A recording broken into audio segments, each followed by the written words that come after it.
بكتبلك من غير ولا علة، بكتبلك دون سابق انذار. كان وارد جدا يوم نبعد، كان وارد لو زرعك نبت ما يبانش في زرعك اي خضار، ما يبانش اللي حلفنا نقابله ولا يكمل فرضك في جوامعي. بكتبلك وانا ماسك وردك وفي قلبي محاسن تأويلك انك هتقابل احسن مني، انك في عناية الناس تمن الخير والارض وصوت الحرب وكل فقير محتاج العيش، وان انا لمقامك شيخ كاهل متشعلق في حبال الدراويش. بكتب لجمالك وبشاعتي، بكتب لعدالتك وخطيئتي، بكتبلك وانا رافع رايتك وفي ايدي التانية رماد رايتي.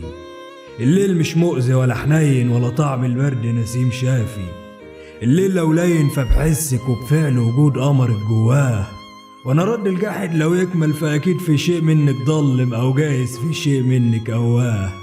كنتي لحياة، كنتي للقطر اللي حضني وسابني غريب بين سكانك، كنتي للنور وسط الضلمة ميلت كتير قوي على الفاضي ورضيتي بتكسير قضبانك.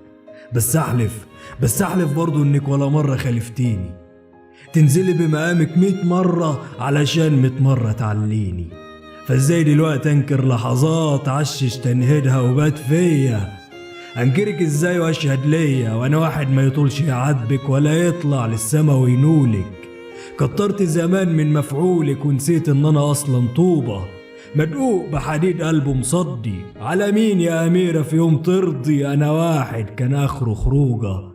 فبلاش تزعلي وانسي المتاعيس وكسبي نفسك، الحلو اللي في عينك يكرم والنبش اللي في قلب عبيرك. كان ايه احسن لي واحسن لك لو يوم تضربي طلقك صدري وتصلي عليا في مواعيدك، تمشي في خطوات يوم ما مشينا وبكل سهولة تقولي ما كانش، تحلفي بالظاهر انه ما بانش، تسمعي لحليم معسيل اللحظات بين دمعك، جبار القلب اللي يهدك ويبات الليل هادي ومرتاح. قسما بالله سيرتك شاهدة على واحد ما فهمش سلامك وافتكروا سلام عسكري بسلاح.